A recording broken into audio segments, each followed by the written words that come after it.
Assalamu alaikum and hello to my non-Muslim viewers. Today I'm going to make a very quick video explaining the context of the Quran chapter 9 verse 1 through 28 and the Quran chapter 9 verse 78. So let's begin. The context behind that whole surah or that whole chapter is at a time of war. Now some Christian apologists and some critics of Islam and various atheists or any kind of critic of Islam, it doesn't matter if they're atheist or Christian, they'll say, well, the final marching orders or the final orders of the Quran were chapter 9, where the Prophet Muhammad is told to, fight Jews and Christians and pagans and stuff like that. And it is true that the Quran chapter 9 was the last revealed surah or the last revealed chapter of the Quran. That's true. I'm not denying that. But I'm saying you got to look at the context of that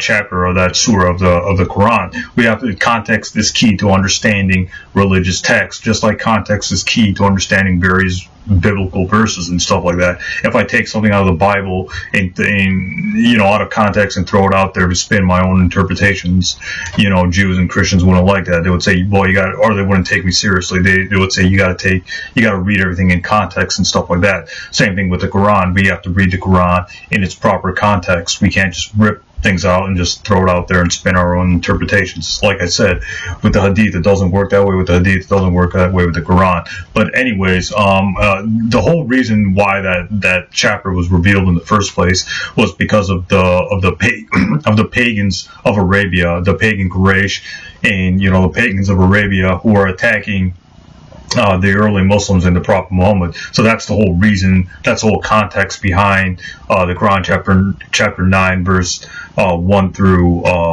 28. It's basically referring to the pagan Quraysh. It's not referring to future generations of non-Muslims or Jews and Christians or pagans or anything like that. It was revealed at a particular place in response to a particular people, and that particular people that they don't exist today. They were the pagan Quraysh. Obviously, there's no pagan Quraysh today, so it doesn't exist anymore. So those verses of the Quran chapter 9, which the critics keep bringing up, like the Quran chapter 9 verse 5. If you read Tafsir Ibn Kathir, and Tafsir Ibn Kathir is an important Sunni Muslim commentator on the Quran. According to Tafsir Ibn Kathir on Quran chapter 9 verse 5, it was revealed in response to the pagan Quraysh or the pagan idolaters who were fighting against the Prophet Muhammad. And another thing the critics don't quote is the Quran chapter 9 verse 6, where it says, if the pagans don't fight against you or they seek protection, then grant them protection. Again, this is the Quran chapter 9 verse 6. So Ibn Kathir interprets that verse, saying that if the pagans are offering peace, or they don't want to fight, or they're offering a peace treaty or whatever, then the early Muslims and Prophet Muhammad has to take that request for peace seriously. So that's the whole context behind the Quran chapter 9 verse, the whole context behind the Quran chapter 9.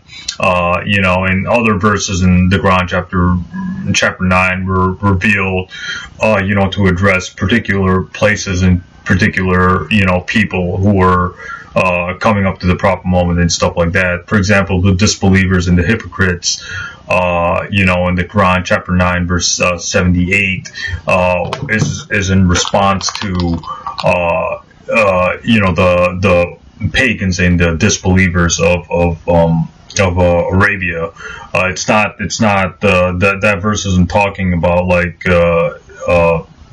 it's not that verse isn't talking about in the future Muslims should implement that verse to fight disbelievers or hypocrites. That's not the verse. That's not why the verse was revealed. The verse was revealed because the disbelievers and hypocrites in the last year of the Prophet Muhammad's life were still fighting against them. That's why it was revealed. It wasn't randomly revealed to inspire future generations of Muslims to fight unbelievers. That's not the reason reason why it was revealed. Now, what about peaceful verses in the Quran?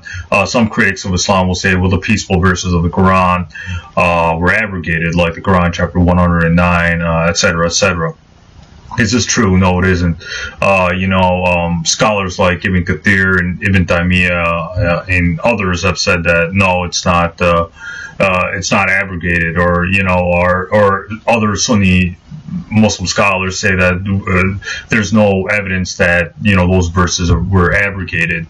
The theory of abrogation is where one verse cancels out another. It's not a clear concept, because Muslims, even Muslim scholars after the death of the Prophet Muhammad, they didn't know which verses abrogated the other. So it's misleading to say that the final marching orders or the final orders of the Quran were chapter 9, because in the other peaceful verses that came before it, like the Quran chapter 109 and the Quran chapter 60 verse 8, were abrogated in favor of the Quran chapter 9. There's no evidence, no Muslim scholar supports that. There's no evidence for that. So the peaceful verses of the Quran still stand today, 1400 years later, because there's no evidence that the Prophet Muhammad said, the final orders, my final orders to be carried out is the Quran chapter 9. And, forget about those other verses. Prophet Muhammad never said that. There's no hadith supporting that. So, and then, there's the whole no compulsion in religion verse that wasn't abrogated. For example, we have a story where Umar ibn Khattab quoted the Quran chapter 2 verse 228 where it says no compulsion in religion. He quoted it after the death of the Prophet, so that's further proof that there's no that verse, no compulsion in religion, still applies today. So you can't compel people to become Muslim or stay Muslim. If they leave Islam, you can't do anything about it. You can't kill them, because then you're compelling them to remain a Muslim, and that contradicts the Quran. And Muslims can't contradict the Quran, because Muslims believe the Quran is the word of God. So you can't contradict the word of God if you're a believing Muslim. So the claim that the final marching orders of Islam, or the final orders of Islam, was the Quran chapter 9 is that overthrows all the peaceful verses like the Quran chapter 60 verse 8 and the no compulsion in religion Quranic verse, and Quran chapter 109, and several other peaceful verses where the Quran says you can live peacefully with non-believers is false. There's no evidence for that. So we have to look at the proper context of the Quran chapter 9 and why it was revealed. It was revealed that whole chapter of the Quran was revealed.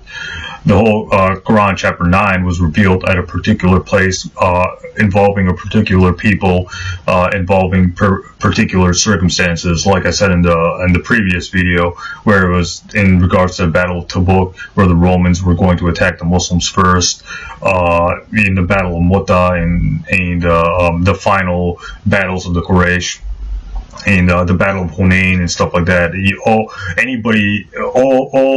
Anybody has to do is just read the commentaries, read Tafsir Ibn Kathir, Tafsir Ibn Abbas, Tafsir, al-Zamakhshari, and, Tafsir al-Qurtubi regarding the verses regarding the context of Quran chapter 9, and you'll see that the context is, at the time of war, when Muslims were still in danger, when the Prophet Muhammad and the early Muslims were still, being attacked by the pagan Quraysh and the Romans and, the hypocrites and stuff like that. People were still attacking the early Muslims, in the final stages of, in the final years of the Prophet Muhammad's life, when he was 62 or 63, there were still, attacks being made against the early Muslim community. So that's the whole context behind the Quran chapter 9.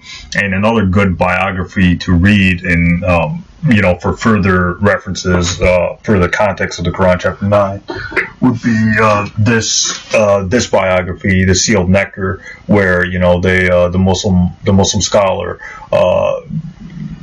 provides evidences for all of what I'm talking about and stuff like that. And I'll get into that in a later video. I'm trying to keep this video short. And another good book another good biography to read would be Ibn Hisham, where Ibn Hisham basically, confirms what I'm saying behind the context, behind the Quran chapter, for the Quran chapter 9. So that's my video regarding the context of the Quran chapter 9. Stay tuned for further videos. Salam.